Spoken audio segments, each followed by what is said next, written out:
Hello guys, I am Lavish Gupta and this video is about 14 principles of management, which is a very important topic. These 14 principles of management are given by Henry Fayol, a French mining engineer, and these principles are collectively known as administrative theory.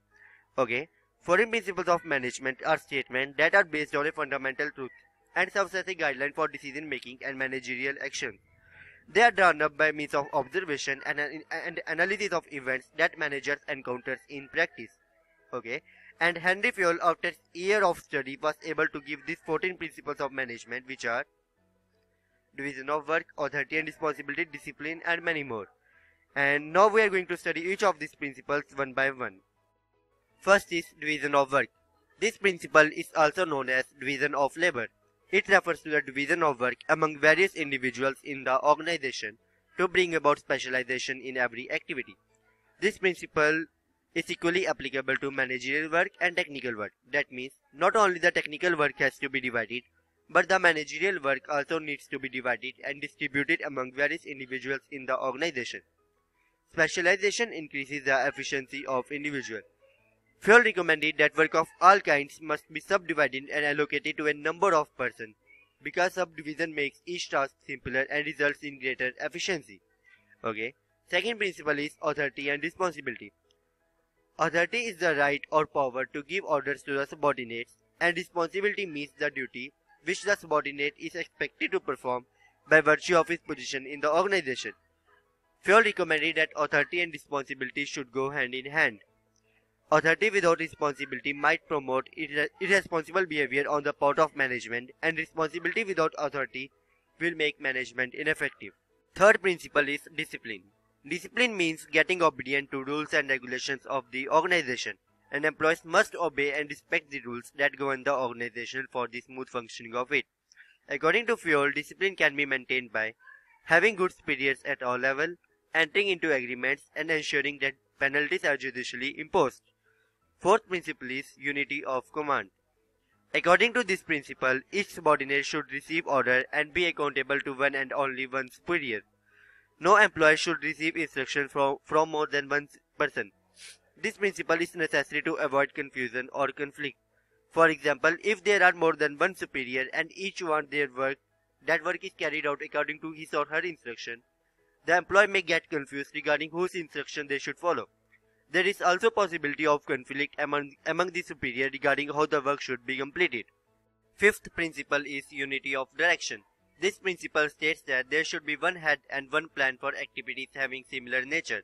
That means each organizational activities that have the same objectives should be directed by one manager using one plan for achievement of organizational goals. No organization can succeed unless there is unity of direction. Unity of direction alone can produce a sense of loyalty and devotion among the subordinate. Next principle is subordinate of individual interest to general interest. This principle calls for the reconciliation of individual interests to those of the organization.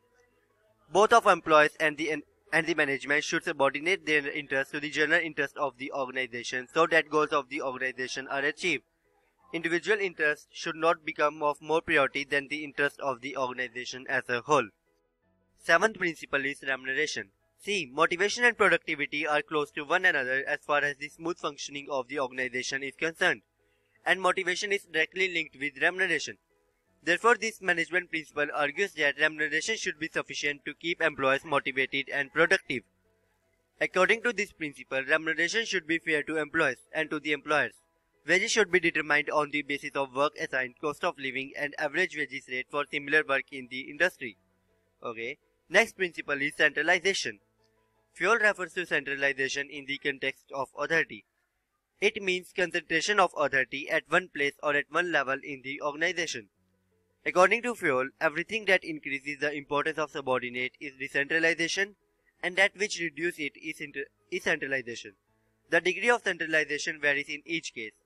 Small firms have absolute centralization because management orders go directly to subordinates. But in large concerns, there is lesser degree of centralization, because the management orders pass through a number of intermediaries to reach the operative employees. Ninth is Scalar Chain. It is a chain of superior ranging from ultimate authority to the lowest level in the organization. It is also called chain of command because orders issued at higher level flows through intermediate managers before reaching lower level. For example, if the head of a production department issues an order to the particular supervisor, it must pass through manager below the head and above the superior. Similarly, if reports on results achieved are to be sent from lower to higher level, it must pass through intermediates. Okay, next is order. Fayol said that there should be place for everything and everyone. That means at the same time, everything and everyone should be at their right place. This means right man at the right job. Okay. Next is equity. According to this principle, personnel must be treated with kindness and equity if devotion and loyalty are expected of them. The superior in the organization should be experienced and well-natured so as to deal with the organization in a proper manner. They should be impartial and should not discriminate as regards sex, caste, creed, religion, etc. The manager should not give undue favor to some while neglecting others. Equity is essential to maintain cordial relationship between managers and subordinates. Okay. Next is stability of tenure of personnel. According to this principle, employees should not be moved from their positions frequently. The period of service in a position should be fixed. It often takes time to get used to work. An employee cannot render useful services if he is removed before he gets accustomed to work assigned to him. However, it doesn't mean that employees should not be transferred even if it is in the interest of the organization. 13th principle is initiative. See, Fayol wanted that subordinates should be given an opportunity to take some initiative in thinking out and executing the plan, because employees get satisfaction when they are allowed to take initiative. Okay. And 14th and last principle is Esprit De Corps. And strength of a business enterprise lies in the cooperation and harmony of its workers. And policy of divide and rule should be replaced by union is strength. Differences of opinion, if any, in the organization must be settled then and there. And employees must work as a team for good results. Okay. And this was the last principle of Fayol. So, if you like this video, please do not forget to like, comment, share and subscribe. That's all. If you like this video, do not forget to like, comment, share and subscribe. Okay. Subscription is must. Thank you.